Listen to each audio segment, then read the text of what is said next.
And welcome back to another edition of the Mainly Hoops podcast. We have another Best Bets episode coming your way today, and we have a great slate ahead on Tuesday. And as you can see, it's just me on the show today. It'll be a solo mission today as Marcus had some business to attend. So, but we still have some bets coming your way. Excited to talk about 5 or 6 games that we have on the slate. It's a really good slate. A lot of actionable info coming your way, and yeah, definitely excited for this really good slate. Probably the best midweek slate we've had all year. Um, but before we get into that, we can talk about our progress so far this season. On the year, we're up 16 and a half units after a 4-0 day on Monday. So, and we were up 2.9 units on Monday with a solid 4-0 day. So, definitely trending back in the right direction after, treading water for a little bit. We started off hot. We're up 16 units about a month into the year, and we've, lost a few last month, but we're able to have a nice day and go back into the right direction. But if you want to follow our progress on the Action Network app is where we post all of our plays, and you can find that at Mainly Hoops One. And follow us on Instagram and Twitter as well. That's also at Mainly Hoops One. We'll post all of our articles on Twitter and Instagram, and take a look at our website, mainlyhoops.com, where we'll have all of our articles that we've posted throughout the year, all of our podcasts and everything. You can go through the archives and see our work from past weeks. But yeah, we put in a lot of work. So yeah, definitely excited to, keep this going. And also join the Discord where we just talk about betting in general in there. Even if we don't have a bet on the game, we have a pretty good community in there so far. People will ask us about, leans that we have for that day, even if we don't have an official play on that game. And yeah, we're starting to build a nice community there, and it's completely free. So don't hesitate to join. And Discord is where they see our bets first. So if you want to get the best line, get in there and join the Discord as we're starting to build a decent community in there. But now, let's get into the slate for Tuesday. We'll start with the game of the day. Probably it's going to be Tennessee at Florida. Florida's laying 2.5 in this game. And as of now, I don't have an official play on this game, but I definitely lean towards Florida at -2.5 or 2. You can get this in money line around -135 to -140, and I don't mind taking that. This might eventually become an official play. Still need to dive into a little bit more info on this game. I'm kind of back and forth on whether I want to take Florida or Florida on the spread or Florida on the money line here. But overall, it's a great motivational spot for Florida off the loss to Kentucky. And Florida's just in a gauntlet of a schedule right now. They had to play at Kentucky on Saturday. Now they have to play Tennessee at home, who's the number 1 team in the entire country. And I believe on Saturday they might have to go to Auburn. I haven't really looked ahead, but I remember seeing they had a very daunting schedule to start SEC play. So they're going to be tested. And, this is a team I've warmed up to a decent amount since the beginning of the year. I was kind of, hesitant to this team just because they hadn't really played any sort of elite competition just yet. And, they've passed their tests, I believe. Even that game on Saturday against Kentucky, I thought they played pretty well. And I thought they looked like the better team overall. They put up 100 points on the road, which was super impressive, albeit the defense looked a little bit leaky, but I do think it's a better unit than it was last year. And that's a big reason why I've warmed up to this team. Guys like Elijah Martin and Will Richard have really improved defensively and have really improved this perimeter defense in general. Then a guy like Ruben Chinyelu on the back line has done a really good job as well. But this Florida offense is a top 5 unit in the country, in my opinion. But, Tennessee is spectacular on the defensive end as well. But if there's a team that's well suited to score on Tennessee, I think it's a team like Florida. They might be able to score over the top of this defense. Tennessee is 352nd nationally in 3-point attempt rate allowed, albeit they are the number 1 team in the country in 3-point percentage allowed, which there is a little bit of luck to that. And if they're going to give up these threes to solid shooters, I trust Florida's shooters to knock them down at a solid rate. But Florida's biggest advantage in this game is on the offensive glass, where they can exploit the weakest point of of Rick Barnes' defense, which is on the defensive glass. They're 82nd nationally on the defensive glass, which isn't terrible. But Florida being fifth in the country on the offensive glass is an elite trait. So when they're not knocking down their first shots, they're going to be able to get second chance opportunities against an elite defense. And I believe that's going to go a long way. But one thing that's, making me hesitant to back Florida here is Tennessee's elite perimeter defense, elite perimeter defenders in Zakai Ziegler and Jemai Meshack, they can really harass this Gators team that lacks a true point guard. Walter Clayton and Elijah Martin aren't really known as like the greatest table setters out there. So it wouldn't really surprise me if that was ultimately what lost Florida this game, was their ball security, especially late in the game. That's kind of why I would prefer the money line if I were to go with Florida here. I'm not completely sure if that's the direction I'm going to go yet, but Florida hasn't really been truly tested against an elite pressure defense besides Florida State earlier in the year when they had to go on the road and play them, where they really struggled to take care of the ball. I believe they turned the ball over on like 26% of possessions. So definitely an area to look out for. I believe they're like top 50 in turnover rate offensively as a whole, but they haven't played a ton of pressure defenses, and Tennessee is definitely one of the better teams in that category in the entire country. So something to watch out for, but I do really like the spot for Florida here. And the number is like a tad priced out. Florida opened as a 1.5 point dog here, and that's something I would have preferred to jump all over. But at this point, we're about 12 hours out after the opener. So definitely not. I don't know if it's completely worth it to take it at -2.5. But so if you can get a -130 to -135 money line, I think that's okay here.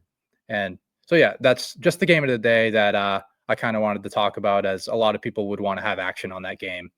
But to dive into our actual plays, my favorite play of the day is Iowa -3.5 hosting Nebraska.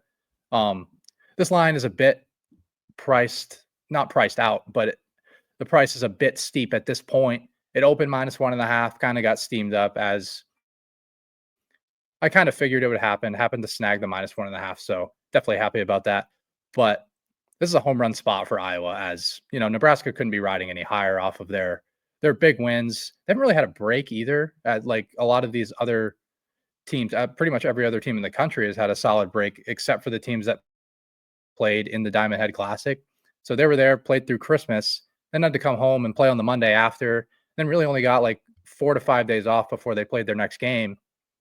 And it hasn't really allowed them to reset like a lot of these other teams, like in Iowa, who got a decent amount of time off. Nebraska coming off that intense home win against UCLA in a big time spot. Their defense really carried them to a victory in that game. But yeah, I do think they're riding a bit too high at this point. And Iowa, I'm not going to sit here and defend their defense being great, but Iowa's coming off a game where they gave up 116 points to Wisconsin. So I expect their defense to bring way more effort in this contest. And like I said, I'm not going to sit here and make a case for this defense being solid, but this is probably the most motivated you're going to see this defense be all year long. And I do think Iowa matches up pretty well against Nebraska too. Nebraska, super defense heavy. They're a heavy rim denial defense and turnover forcing defense, but this should not bother Iowa all that much at all, as they take care of the ball at an elite rate. They're 8th nationally in turnover rate, and they're fine with living out on the perimeter. They don't need to get to the rim to generate their offense, and they have a ton of shooters like Josh Dix and Peyton Sanford, and they have solid table setters in Brock Harding, Drew Thelwell, guys like that. They can also take advantage a little bit on the offensive glass with Freeman, but that's not really their style. But I think they can kind of assault this Nebraska defense from the perimeter, and they have a much better chance to do that at home. Yeah, and just the elite spacing isn't something that a team in Nebraska that gives up a ton of spot up opportunities, and that's somewhere that Iowa could really take advantage, like I said, and they just have elite shooting. And Nebraska on the offensive side, I don't really think they have the firepower to truly expose this weaker Iowa defense. It starts with not being able to get on the glass at all that high of a rate. They're 239th in offensive rebound rate in the entire country. And that's an area where you can get to Iowa's defense. They're outside the top 250, I believe, in defensive rebound rate. So it's kind of an even matchup in that area, which easily favors Iowa. And that's really the weak point of that defense. They also don't take care of the ball particularly well on the offensive end.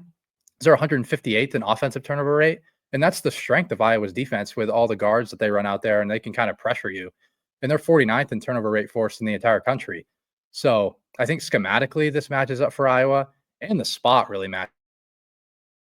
I would have played this game at -3.5 regardless, even if the matchup wasn't all that great for them, because the spot was so convincing for me. And yeah, this is easily my favorite bet of the day. I hate that I got priced out. So like everyone that's seeing this now is probably going to get a -3.5 to -4, but I would still play it. I think Iowa has a real chance of blowing them out. They blew them out last year because I do think it's a really bad matchup for Nebraska, who played the same style of defense. And it was the same caliber of defense as well. And Iowa was still able to expose it with their shooting. I think they do that again. And yeah, I expect the Hawkeyes to get right here in this spot and against probably a fairly tired Nebraska team.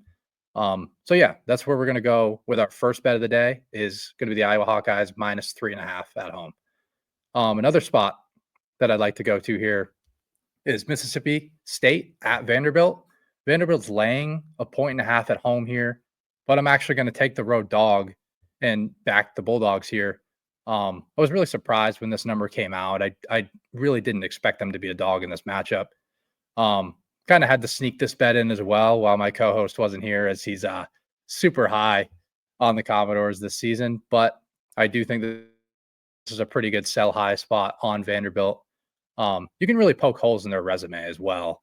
They don't really have any great wins, as the wins that they do have against Power 5 teams like Seton Hall, Virginia Tech, TCU, and LSU, those are all like bottom tier Power 5 teams. So those wins didn't really age well. And another key note in this game is Jason Edwards may also be out for this contest. He left the game late against LSU with an injury. I'm not really sure if he's going to go, but regardless, I like the Bulldogs either way. It's kind of hard to tell if these guys are truly going to play with the injury reports not needing to be like set in stone. They can kind of manipulate the injury report a bit, but I still like this either way. I still like the Bulldogs either way. They create a lot of their defensive value by forcing turnovers, and Mississippi State is elite when it comes to they're 11th nationally in turnover rate. Vandy's top 15 in defensive turnover rate, but I think those kind of offset, and that gives the advantage to Mississippi State, where Vandy is a bit small on the defensive end. So Mississippi State is probably going to be able to take advantage on the interior, and they're shooting. They have elite guards now as well. And like I said, like Vandy's probably going to get exposed on the glass in this game. I'm not going to say it for sure because they've actually been solid on the glass this year, but I don't really think they've been tested in that area. They're super undersized up front. They run Devin McLaughlin and Jalen Carey out there as their centers. They stand at 6'7" and 6'8" respectively. So I think guys like Cam Matthews, Keyshawn Murphy, and Michael Nwoko for the Bulldogs are going to have a big day on the glass. They sit at 31st in the country in offensive rebound rate. So I do expect them to have a big day there. And that goes a long way when playing on the road. If shots aren't falling, you're going to be able to find a way to get second chance opportunities.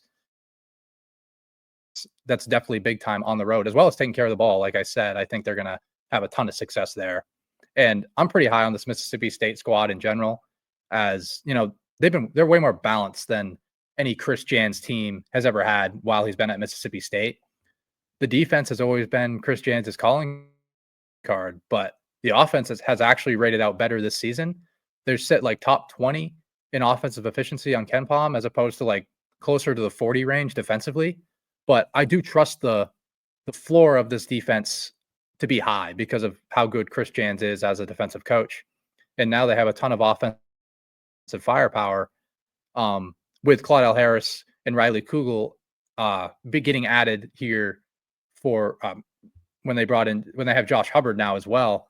They can really ease the pressure off of him, and they provide a ton of shooting that they've really lacked the last couple of seasons. So yeah, I expect Mississippi State to, go on the road in this game. It's going to be a tough road environment for SEC standards. It's not a great road environment, but the fact that Vandy's 13-1, I think, is going to bring some fans. Students are back for Vanderbilt now, so I would expect the crowd to be solid, not an elite SEC crowd, but probably one of the better ones that Vandy's had in recent memory.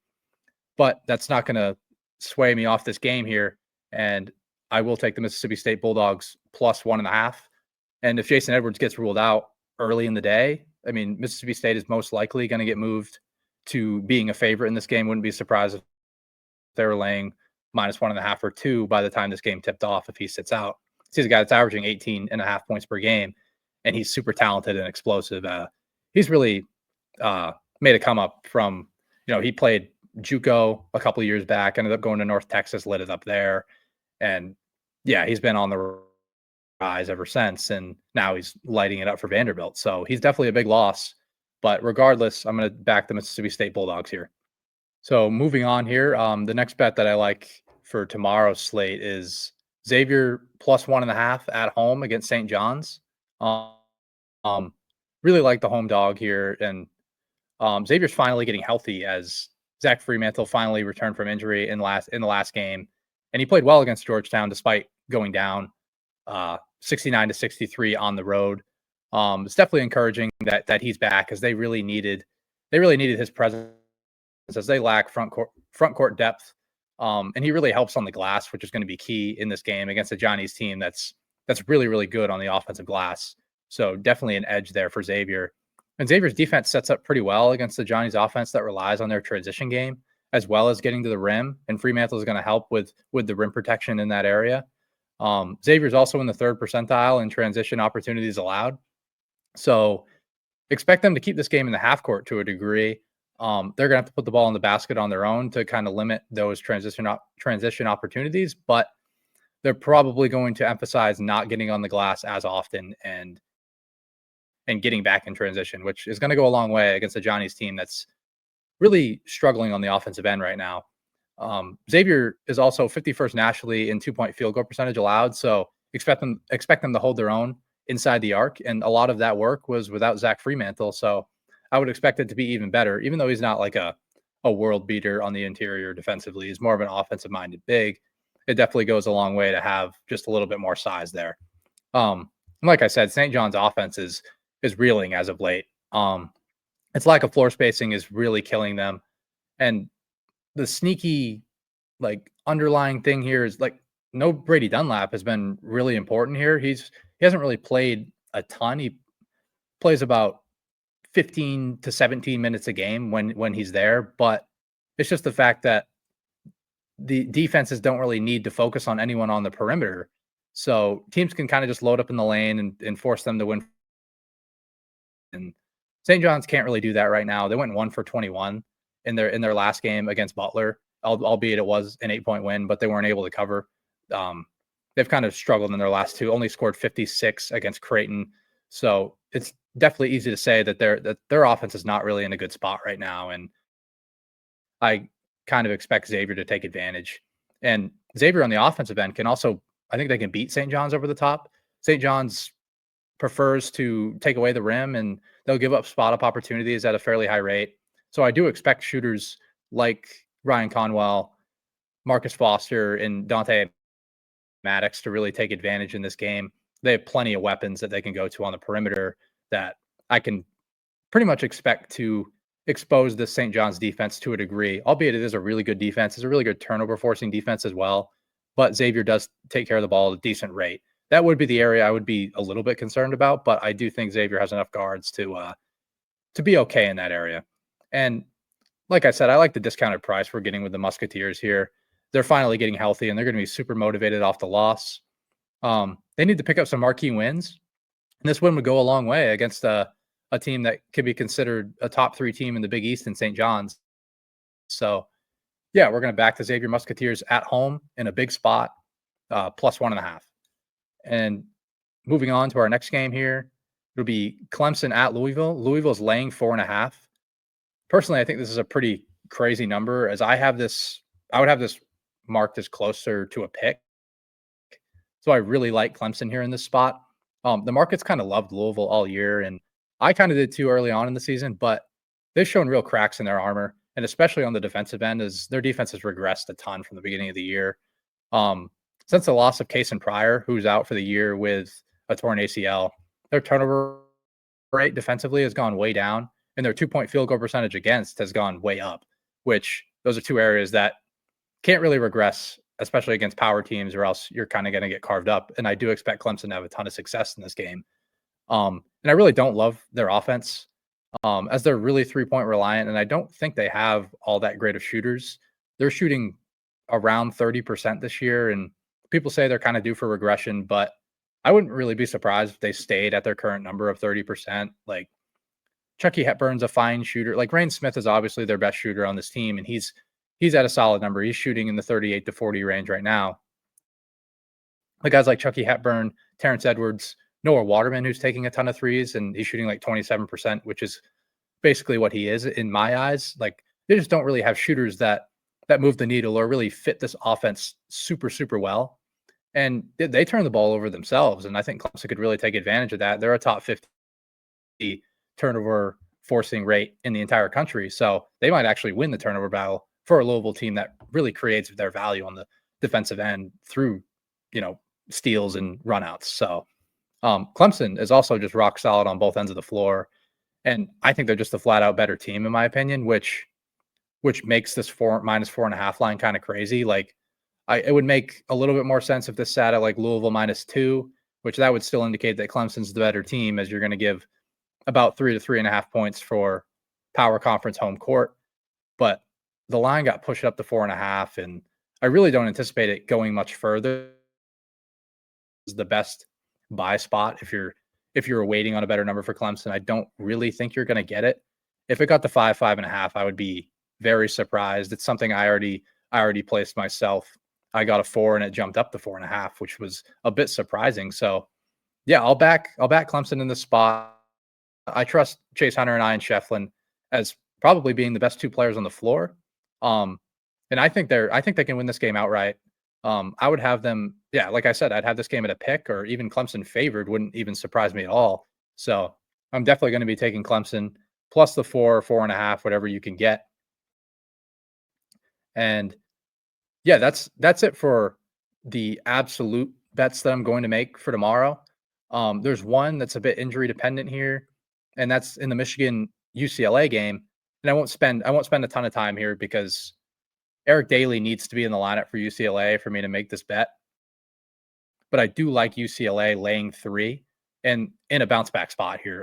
Coming off the loss at Nebraska, I know it's kind of a tough travel spot, but I value the bounce back spot and the motivation a little bit more. Like, I don't think they're going to come out lackadaisical off of a loss, despite them having to travel quite a few miles on a short turnaround, only getting 2 days off. But I do think they're going to be fine.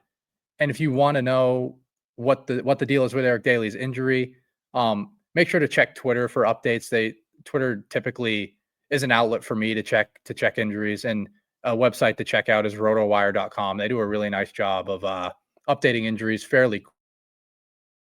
So I'm going to wait and see if he's in. And the second I see he's in, I'm going to place this wager on UCLA. I'd probably lay up to 3.5. I wouldn't lay anything crazy because I would probably have this line around 3 to 3.5 anyway. But I do think this is a great matchup for UCLA as well. I think UCLA's defense can take advantage of a Michigan team that is downright terrible when it comes to taking care of the ball. Michigan's 334th nationally in turnover rate, and UCLA is the number 1 team in the country when it comes to forcing turnovers. Their turnover rate's number 1. They sit at like 26% of possessions end in turnovers. That's a massive edge in this game. They should win the shot volume battle because of that. They also do a decent job on the glass on both sides. So I really expect them to win the shot volume battle here in this game. And UCLA also has the versatile bigs to handle the 4-5 pick and roll of Danny Wolf and Vlad Golden. And especially if Eric Daly plays, that's really the biggest reason why I'm going to wait and see if he does play, because they're a bit thin up front right now. William Kyle doesn't seem like he's going to play either. So Eric Daly really needs to be in. I think he can handle Danny Wolf just fine. He's a bit smaller, but I think he's versatile enough to be solid on screen navigation. I think he'll be okay there. And UCLA's offense should also have a ton of success in the mid-range, as they really like operating there and they're pretty efficient there. And Michigan's willing to give that up. They kind of play the analytics game, try to get you off of the 3-point line and away from the rim, and force you to win there. And Mick Cronin's team is comfortable there. They're one of the more efficient teams in the country, operating in the mid range. So I think they have an edge on both ends here. So we'll back UCLA -3 if Eric Daly is ruled in. Hopefully that's early in the day. I did see Mick Cronin said it's not a serious injury, so I didn't get exact details on what it was, but I do expect him to play. So yeah, we'll back UCLA here, and that would be the final bet for Tuesday's games. We'll look at a few bets that I'm looking at on Wednesday and Thursday. I'm not going to dive into them really at all, just because the lines might not come out where we're going to go off Torvik lines for these Wednesday games. The first one I like is Texas A&M -1.5 at Oklahoma. Mostly just a numbers play for me. This Oklahoma team is a bit fraudulent. They got exposed by Alabama last game, gave up 107 points. I think they get crushed on the glass and on the interior in general, and they don't really take care of the ball that well. And I expect A&M's defense to travel and their offensive rebounding to play up in a road setting. Then the next one, an ACC battle between Notre Dame and NC State. Notre Dame will be traveling to NC State as a 3-point dog, and I do like that in this spot. I really like Shrewsbury as an underdog in general, but they got Marcus Burton back on Saturday, and they lost a heartbreaking game on a 4-point play by Elliot Cadeau. Still don't really know how it happened, but it was definitely unfortunate for the Irish. And I do think they're undervalued because of the 6 or 7 games that Marcus Burton missed. And I think he's worth a lot to a point spread, especially with this team that really lacks creation outside of Burton. They had to play more Braden Shrewsbury, more Matt Alako on the ball. Tay Davis was operating as a point forward at times, but now they can all go back to their regular roles because Marcus Burton is going to be able to operate and pick and roll at a high rate. I am pretty low on this NC State team in general. They're pretty weak on both sides of the ball. They're weak on the glass, especially, and I don't really think Kevin Keatts is utilizing that team the way he needs to. He's not playing enough of the 2 big lineup with Ben Middlebrooks and Brandon Huntley Hatfield. He hasn't really used that lineup at all. Surprising to me when I was looking into this game. So they're not really utilizing those guys the way they should. And because of that, I will back the Irish, and I love taking them as a dog in general anyway. Then our next game will be the last of the Wednesday games. It will be Arkansas laying 2 at home against Ole Miss. I think this is a good bounce back spot for them. I think it's a solid buy low spot, as I have Arkansas ahead of Ole Miss in my power ratings, which would imply that this line already has value in itself. As I said, you're usually giving 3 to 3.5 for home court. So -2 is a discounted number in my opinion. I think Ole Miss's defense is a bit overrated. We've talked about it on past podcasts that I don't really think they have the personnel to execute the defense that they're running right now. They do keep teams out of the middle fairly well, but I don't think they have the size up front to keep Arkansas's bigs off the glass. And I think Arkansas's shot making with Boogie Fland and Wagner, and hopefully Davis can get it going from 3 to really expose this team a bit. So yeah, I'll lay the 2 with Arkansas. And then one final play that is on Thursday, and it's a bit down there in the mid-major ranks. It's a Sun Belt matchup against Arkansas State, is traveling to South Alabama, where they'll be getting 1 point. And I really like Arkansas State +1 here. South Alabama plays this super tight, packed-in zone, and they give up 1,000,000 threes. They give up the most threes in the country by a fairly wide margin, and they give up a ton of spot-up opportunities. And Arkansas State has a ton of perimeter weapons that could take advantage, and they don't really prefer to get to the rim anyway. So South Alabama completely taking away the rim doesn't really do them a ton of good in this matchup. And they've benefited from some massive 3-point luck because of this. They give up a ton of threes, and nobody's really making them right now. So I expect a talented shooting team in Arkansas State to take advantage. Hopefully they're a dog in this game. I'd probably lay up to a full possession with Arkansas State, as I think there's blowout potential with some 3-point variance and some negative 3-point regression coming South Alabama's way. And that will be the final bet that I have on the Best Bets podcast. Make sure to follow our Twitter once again, where we post our bets every day, and we put our bets in the Discord as well. Discord sees them first. So hopefully those lines don't move all that much from when we put them on Discord to when we put them on Twitter. And once again, the Discord's completely free. So don't feel like you need to hesitate to join it. There's no paywall or anything like that. So we're definitely just looking to give some people some action and are hoping to build a decent community there in the Discord. But as for that, good luck with your wagers this week, and we'll see you next time.